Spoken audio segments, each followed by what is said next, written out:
My Gavan and Melonine, and well met indeed. I'm Gil-galad, and welcome back to this, the last episode of the Rings of Power Season 1 discussion.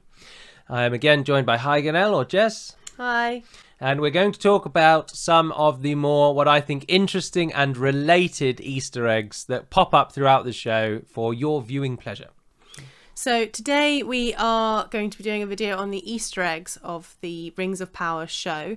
We're only going to look at the ones which have a link to the lore of Lord of the Rings. We're not going to look at every single Easter egg that was kind of clasping at something that could be related to Tolkien, because there's no confirmation of that and there would be too many. Yeah, so some people, for example, see an Easter egg in absolutely everything. There'll be a statue of like an elf and they'll try and work out which elf it is. And it's like, we're not bothered with that. We're just going to do the ones that are obviously this thing or that thing, and that inform the story in some way. So we're not talking about bigger, wider concepts, just ones that will help the understanding of the show, or indeed just give it a little bit of information. So without any further ado, Jessica will go through them and I'll talk a little bit about what they are, and then that's about it for the Rings of Power. So the first few Easter eggs that we saw were probably in the first episode when it was going through things that could be related to like First Age events. So the first one is that we saw elves in a circle. Yeah, so the Elves in the Circle is a nod to the Oath of Feanor, when Morgoth stole the Silmarils from Feanor and ran back to Middle-earth with them. Feanor and all of his children swore an oath that they would not rest until the Silmarils were back in their family's hands. And that ring, that circle of them all drawing swords is how they did it. So that was a cool little nod to that. Then we saw an elven armada going across the sea. Yeah, so that's where Feanor, who is a bad guy, and he did do something wrong. Feanor's oath, which I just mentioned, was rather broad, and he said, we won't stop until the Silmarils are back in our hands, and we won't suffer anyone who doesn't help us. And he needs some boats to sail off of Valinor. It's the very first thing he has to do after swearing the oath. And the elves that own the boats say, no, we're not going to help you. You're just going to go to your doom, and we don't want our sailors to join you. So he kills the elves and steals the boats. And the elven armada you see is them sailing away. Just a quick question on Feanor's children. Are they his literal children? Yeah. Oh, right. He has 9, I think. I should know that number off the top of my head. And many of you now are being like, God, Gal, who calls himself interested in the lore. I'm sure there's 9. There's bloody millions of them anyway. Okay. Then we saw Finrod in battle. Yeah, so Finrod, Galadriel's elder brother, he partakes in a battle called the Dagor Bragolach, which means the Battle of Sudden Flame. And it was named as such because the elves and the orcs were fighting. And then Morgoth sent forth a literal flame onto the field of battle that burnt almost everyone it touched.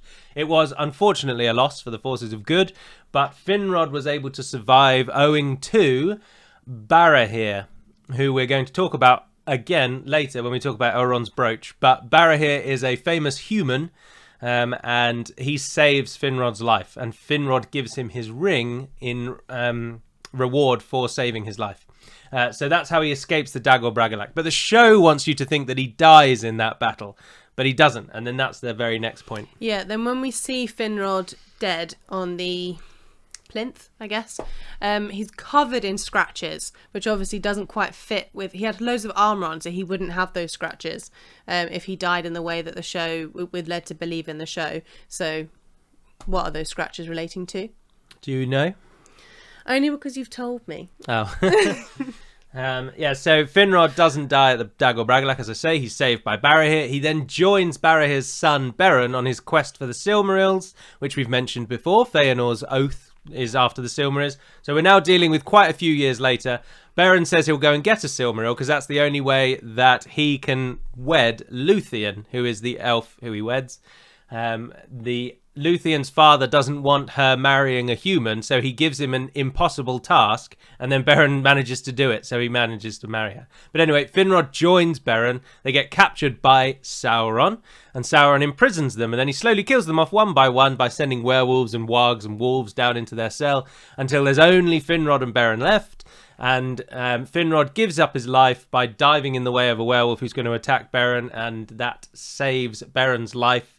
Finrod dies, and then Luthien arrives to save Beren, and all is not really well, but Beren and Luthien get out alive at least, but Finrod dies there in the pits of that tower. But Sauron actually flees the tower, so that's how they're able to get Finrod's body back. Does Luthien then kill the werewolf?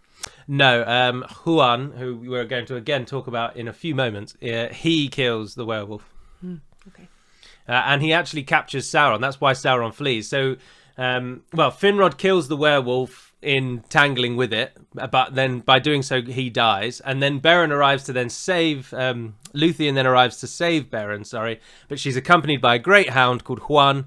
And Sauron fights Huan himself, but the Hound of Númenor, or the Hound of Valinor he's called, Huan beats Sauron, and that's when Sauron flees. I mentioned in the last episode about Sauron can transform into a cloud of bats, and that's when he does it. So Huan gets him by the throat, but Luthien lets him go, and Sauron runs away in a cloud of bats.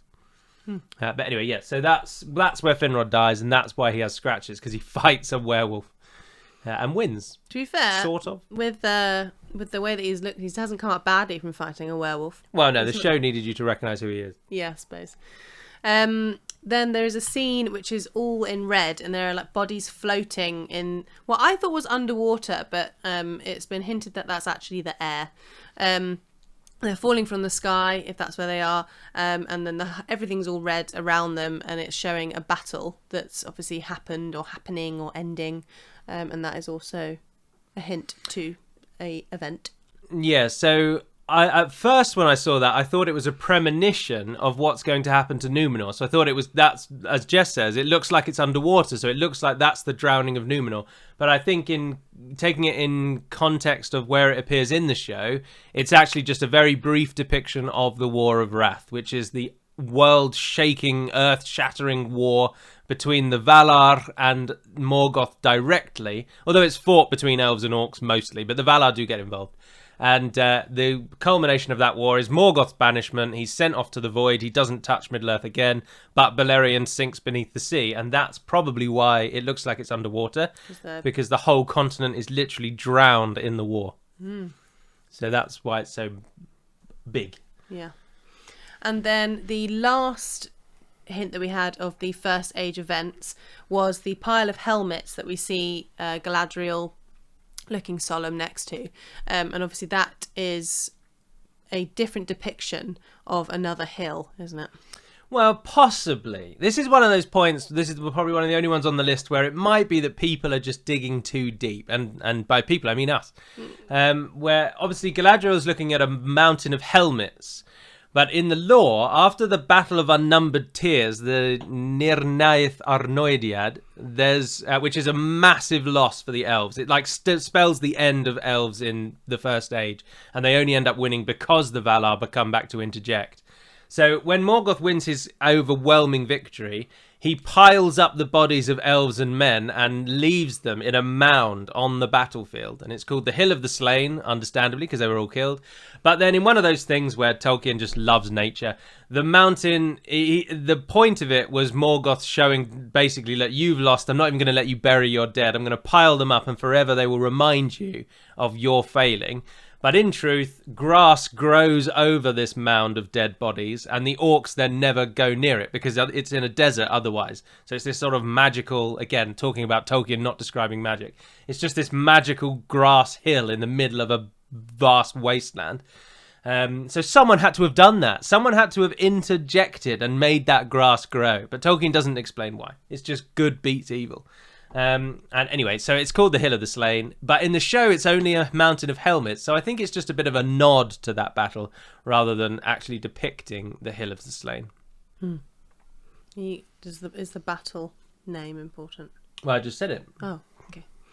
That's what Nirnaeth Arnoediad means. Oh, you said it in the official way, not in my layman's terms. The next ones that we see are when Galadriel is in the elven... Where is she? Linden. Mm-hmm. She's in Linden, and there are fireworks going off just after she's been congratulated, and she's going... Is it before she goes to Valinor?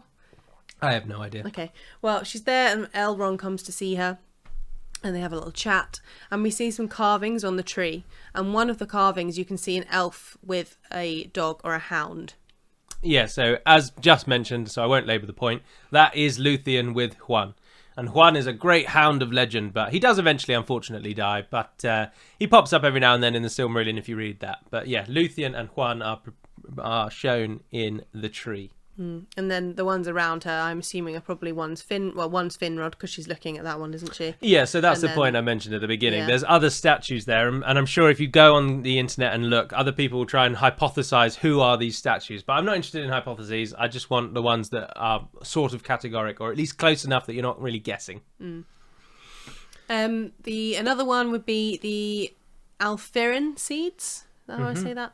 Alpherian seeds. Now we see those from Bronwyn giving them to Arondir as a little token of her affection, and then we also see them when then the battles are starting, and then they both plant one, and so does Adar. But that is obviously when they said the Alpherian seeds meant nothing to me. I was like, oh, that's an important flower of some sort that has come from. But obviously that is also something that we see later. So that's the... Well, yeah, so it's sort of, speaking a bit glibly, doesn't mean anything to the rest of us either, because it's made up for the show. But the Alpherian seeds themselves are better known as Symbol Myrna, and you will know of them because Theoden stands with one and says, "Symbol Myrna, ever has it grown on the tombs of my forebears," and then he throws it on the floor. And it changes from having 8 petals to 6 petals. But that specific white flower, the continuity error in the film aside, is the seeds that they're planting in the show, but it really doesn't make any difference. The whole planting a seed thing is just made up for the show, which is fine. It's a good addition. Matter. It's just fun that it's a thing that we've seen before, and that. But I think the only reason they use Alpherian is because it's one of the few seeds that Tolkien actually gives a name to, so they don't have to make up a name. So they used Alpherian. Well, still. Moving forward, we see a dragon or a helmet with like a dragon helmet. In there, yeah, and that's referenced a number of times through different episodes. That we see it, yeah, we see it a few times. We see it in different places. Like we see it in the Tower of Númenor. I've seen a few things suggesting that we also see it in Durin's halls as a battle mask, and that the children are running around with when he tells them off. And it's referenced a number of times in different episodes. Yeah, so the dwarf bit aside, we'll come back to that, but the helmet is called the Dragon Helm of Dor-lomin, and it was created by a dwarf in the First Age for dwarves, but it was given to the elves first, I believe, for either traded or it was a reward for something, I can't quite recall. But anyway, then it went from the elves to the humans, to specifically the House of Hador, which is one of the 3 main houses of the humans. And the houses in this case are like all humans are one of 3 houses, in the same way that all elves are one of 3 like clans. Anyway, so it went to one of those houses and it passed down and down and down and down. But the reason that we all know of the Dragon Helm of Dor-lomin is because of Turin. And Turin is so famous as a human that he has his own standalone book, the Narnichin Hurin, or Children of Hurin in English, which you can buy as a standalone book, and is actually one of the good standalone books. Some of them delve a bit too much into the theory behind the writing. The Children of Hurin tries to actually be a novel, and it is interesting. So do have a read of it if you can. But because Turin is so well known and the dragon helm passes to him, that's why we all know about it. But in practice, it's just a helmet. It's just a helmet that was designed for dwarves, so only really strong, physically strong humans can wield it, because dwarves have bigger heads and they're also sturdier than us. So it's actually difficult to wear for a human, but Turin is able to wear it. And it becomes a mark. In fact, one of his epithets, or not epithets, one of his other names is Dreaded Helm or Battle Helm or something like that. And it comes from the dragon helm that he wears. But it's just a helmet with a dragon on the top, and it passes down as an heirloom. And then through Turin and then down the lines, it eventually makes its way to Númenor, according to Rings of Power. But in truth, I don't think we know where it goes. I don't know if it does go to Númenor as an heirloom. Someone might know that better. If it does mention it somewhere, it'll be a one-line entry in a book somewhere that I've forgotten. But yeah, it's an heirloom of humanity by the time in the story now, where the Rings of Power takes place. But to talk about the dwarves just wear battle mask helmets. So the Dragon Helm of Dor-lomin for the dwarves is just a normal helmet. It wasn't anything special. It wasn't like, look at this amazing helmet we're giving to the elves. It's just a helmet. because the dwarves have battle masks. So I don't think the dwarves, when you see Durin's children wearing the stone helmets, they're not reflections of the dragon helm of Norelim. They're just dwarven helmets. Dwarves have masks in their helmets. It's part of their mythos, part of their history. So all their helmets would look fairly similar. The only thing that makes this one stand out is it's got a dragon on the top. But that's the dragon helm. In the harbours of Númenor, when Galadriel and Halbrand are coming in on Elendil's ship, we see a number of statues looking over different points of the harbours. The first one that we see is a massive statue. There are two on there. I believe so. There's like heads by the side of the water. Yeah, and one of those statues has been hinted at to be a statue of Ulmo. Ulmo. And I don't know who that is. So there's a few statue points here that Jess is going to talk on, but we'll cover all of them in one big go. So just the statues of Númenor section. Welcome to this section. Cutting out my talking bit. Well, it's just because they're just more statues, aren't they? I'll do the two first two and then let me do the next one. All right, that's okay. a different bit. All right, okay. But then they lean in better to the other one. Fine. You'll have other bits to talk at as well. So the statues, the chief statues we see in Númenor are of Ulmo, Uinen, and Osse. So Ulmo is the Valar of all waters. So he's kind of like the Poseidon or the Neptune of Middle-earth. So all water is at his command. But underneath him, in the next tier of godhood, the Maiar tier, we then have Uinen and Osse. Uinen is like the spirit of the ocean, the lady of the seas, she's called. And it specifically is referenced that she's revered in Númenor. Understandably, it's an island nation. They have a powerful navy. I don't actually think the sea is always right line is actually that cheesy, because Númenor really does build its entire identity on the ocean. The only other thing about Númenor we ever know is a story about one of their kings being a mariner. Like, the ocean is their whole identity. So Uinen and Osse, the two different Maiar of the waters. Uinen's like the lady of the ocean, and Osse's like the lord of smaller waters, like rivers and coastal waters. It all gets a bit funny. And Ulmo's the lord of all water. So the three of them are revered in Númenor greatly, and we see statues of them at various points. And the bit that Jess was moaning at that I was going to take away from her is that the Uinen statue we see in the prison section of Númenor. So Halbrand and Galadriel are in prison, and there's a statue in the middle of the room there, and that one is Uinen. So those are the key statues there. But the most important statue, and the one that I thought was coolest, was the statue of Eärendil.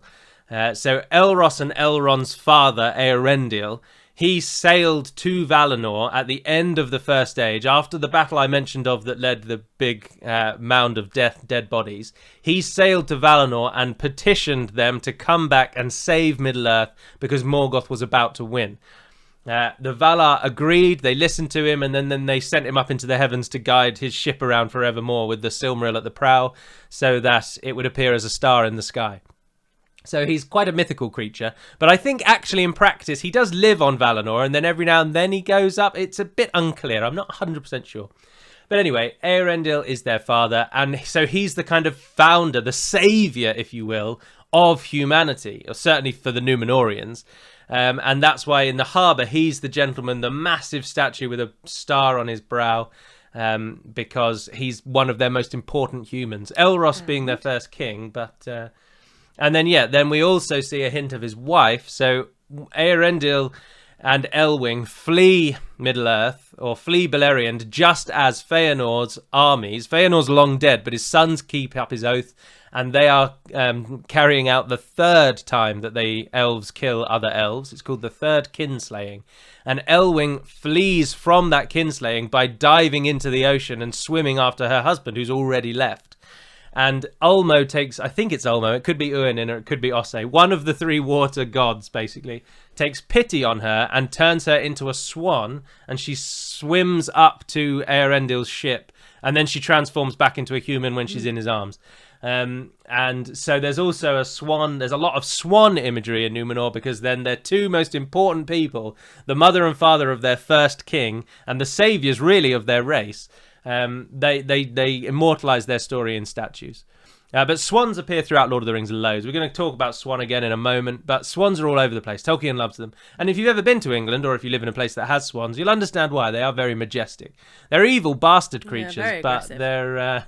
never go near them, but they are very... they are majestic. They do look royal and regal. And they find mates for life, like a bit like albatrosses. Which everyone loves. That is a big thing. That is a big thing. That's a big thing.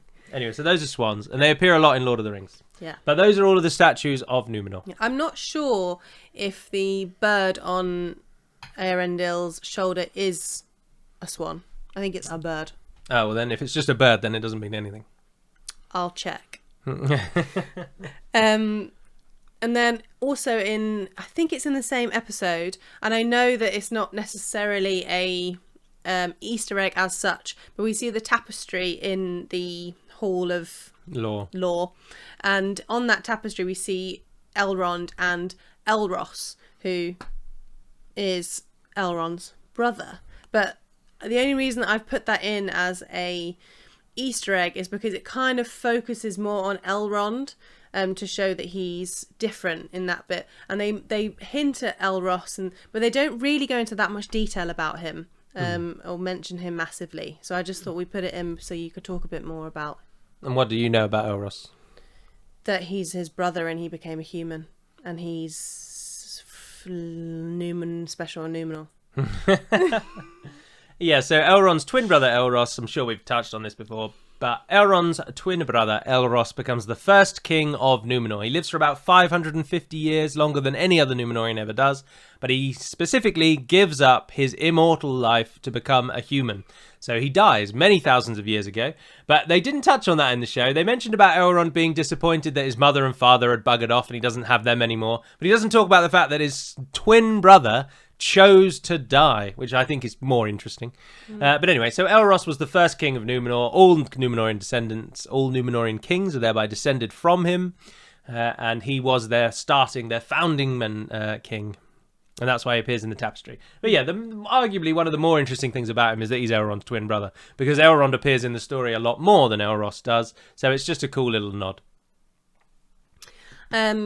Moving on to, as well in Númenor, we see a lot of weaponry, I would say, in the tower room where the Palantir is. Mm-hmm. And there are like, I don't know what anything is. Like, it completely went over my head. I knew that they were probably special, but I think they're hinting at what they are, the special things. So we're just going to run through what they were. So there was a sword that we saw. Mm-hmm. There was an axe. There was a shield with a swan on it, and there was a mask in the background, which again we think you might have already touched on. Yeah, so the mask we think is the dragon helm of Norelim. We spoke about that a moment ago. The sword is likely to be a sword called Aranruth, which was the sword of Thingol, who is an elf from the First Age, and Elwing, the mother of Elrond and Elros. We just touched on her a moment ago. She turned into a swan, then turned back. Elwing rescues the sword Aranruth after the second kinslaying, which was the second time Feanor's followers killed other elves. And she then gives it to her son, and then it becomes an heirloom of Númenor. So that's all that sword is. It really barely features in the story, and it's a bit of a stretch to be an Easter egg, to be honest. Because we saw one thing, or I saw one thing, which I had written down, that someone suggested it could be Narsil. But obviously Elendil should be using that sword, shouldn't he? Yeah, Narsil. And this is the point I'm not 100% on. I could be wrong on this. But to my knowledge, Narsil is not an heirloom. It's just Elendil's sword. And then it becomes important because it's used to cut the ring from Sauron's hand by Isildur after Elendil dies. And then obviously the shards of Narsil then become the thing that announces who's the king's going to be, because they can reforge it and then give it to the rightful king. But at the point in the story where we are now, Narsil will just be Elendil's sword, much like I own a pen, for example. And then if I do something fancy, my pen might become important and it will pass down the line. But at the moment, it's just my pen. And my understanding is the same with Narsil for Elendil. It's just his sword. I don't think it is an important sword. There was another point, which I've just remembered, where I think it's Miriel gives him a sword, or Elendil a sword, or Elendil gives her his sword to kind of have a moment of I'm here for you. I will work under you. I'm sure, but I don't know if that's significant. Well, I think when he hands in the last one when she's been blinded, I'm sure that's when he hands the sword, or possibly on the boat. I'm sure it's in the hall, in the fancy hall when right. when. But yeah, his sword should be Narsil because that is just his sword, and I'm sure that's when you see it. So yeah, this sword is likely Aranruth. The axe that we see in the tower is the Dram Borleg, which is this one. I shall not lie to you. I had to look up. This is such a niche reference. The fact that people thought of this is bizarre. But a character in the First Age called Tuor, who is related to Turin, who I mentioned before with the dragon helm. Tuor's the other side of his family, so he's his cousin, I think, first cousin. He also does in special things, and he's the progenitor to Eärendil. I don't think progenitor is the right word. He's Eärendil's father. Anyway, he has an axe that he uses in battle. That is as far as this goes. It then gets handed down after he eventually dies, and then so the Númenorians have it because Eärendil passes it to Elrond and Elros, and Elros takes it to Númenor, so they have it. But the reason why this one is really niche is because the Dram Borleg is only really explained in one of Tolkien's texts that he actually abandoned and isn't generally considered canon. And I have never read it. It's called the Book of Lost Writings, I think, or the... I can't recall the name. This is how much I know. This is how little I know about it. It's an abandoned text of Tolkien's, and in that he describes the Dram Borleg. But in the normal text, he doesn't really mention it. I don't even think he gives it a name, because Dram Borleg is from an Elvish language that Tolkien again abandoned, called Gnomish. So you may or may not know, but before the elves were a concept in Lord of the Rings, Tolkien called them gnomes, and then eventually changed his mind and changed it to elves. So we're going right back into the Tolkien divings. So the fact that someone thought this was a Dram Borleg, that's someone who really has read a lot more than I have. But that's the axe. And then lastly, the shield. Tuor, who I just mentioned, with his axe. Tuor is led by Ulmo to try and create a resistance to Morgoth, and Ulmo leads him to a place called Vinyamar, which is a ruin by the point of the story that Tuor's involved, and there he finds a shield and a sword with a swan on the shield, and it becomes his shield, it becomes his symbol, his icon. And again, because he's the father of Eärendil, who's the father of Elros, who's the father of all Númenorian kings, it gets passed down the line to them all. Elrond really doesn't get any of these. Elrond gets the short end of the stick. He doesn't seem to get any heirlooms. They all go to Elros. And that's probably because their grandfather was a human, so the more human-based heirlooms should probably stay on the human side of the family, is my guess. I was just conjecture. But yeah, that's the Tower Room, and that's episode 4. Yeah, I didn't have any major, or I didn't really find any major ones for episode 5, so I'm going to go straight to episode 6. And the only major Easter egg that I thought was worth mentioning was the fact that Galadriel says Norelim to her horse to speed it up. And obviously I know that is also said in Lord of the Rings. But yeah, I just thought it was something. Do you have a question about that, or is it just a statement? No, I don't. It's just a statement, I think. I don't know what it means, but I guess it's just go faster. Yeah, so Norelim is the one attested phrase we have in Sindarin to mean run faster. And Arwen uses it in the film, Glorfindel uses it really in the book, and then they've used it in Rings of Power. But it just means go faster, and it's just a little nod to the film and the book. So that was that one. Mm-hmm. Then episode 7, we had not a Durin's axe. So I realise that it's just his axe. Yeah, so Durin has an axe, like the original Durin, the first, the one with the real name. And then that's just passed down amongst the kings of Khazad-dûm, and it's refound briefly after Balin comes back to Khazad-dûm in his expedition, but then it's lost completely when the Balrog kills Balin's expedition.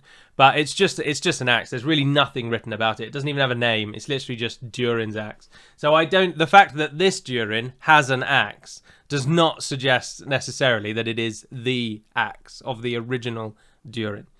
But we've mentioned it anyway. The other one was Elendil's brooch. So he has a brooch on his armour. I think it's on his armour. I'm not 100% sure on that. Well, it will be on his cape. His cape. And it's a serpent eating its own tail. Yeah, so I mentioned earlier that Finrod is saved in the Battle of Sudden Flame, the Dagor Bragollach, by Barahir, and Barahir gives him his ring, and then Finrod gives the ring to Beren later, and then Beren wears it. No, sorry, Beren takes it from his father's dead hand. Sorry, excuse that. Finrod gives Barahir his ring as a token for him saving him, and then that ring is passed down amongst the lines. It jumps quite a few generations in the Third Age, but it's passed down all the way to Aragorn, because it's then a symbol of, again, the kings of Númenor. So the Númenorians wear it until they get to a certain point where then one king gives it to his daughter rather than to his replacement, and then his daughter then starts the line of the faithful, and that's how Elendil gets it. And then it then passes down, eventually arriving at Aragorn. So Elendil having that brooch is a link to the fact that he should also, at that time, be wearing the ring of Barahir. And the only reason we labour this point so much is because the ring of Barahir is in the films as well. You'll know Grima explains to Saruman that Aragorn bore a strange ring with two serpents with emerald eyes, one devouring, the other crowned with golden flowers, I think he says. And that's the same ring. So that's why Elrond has that iconography. Elendil, sorry, has the iconography because it's part of his heritage very much. The ring passes from father to son, and indeed daughters from time to time, till it goes all the way down to Aragorn. Galadriel also refers to Celeborn when she's with Theon, and they are... Theo, sorry. Theo, when they are hiding from the orcs and they're trying to get back to the camp where everyone has fled to. And she mentions Celeborn and the story of how they met and the fact that she is married. But she refers to him as a silver clam. Yeah, which is made up for the show. But Celeborn does mean tall silver one. So Celeb means silver. And then I can't remember where the tall comes from. It's not... It's not Orn. Orn doesn't mean tall. There's another letter that's then been omitted to make the word work. But yeah, so his name means silver, tall silver one, or silvery tall one, however you want to interpret it. So she's referencing the fact that silver is in his name.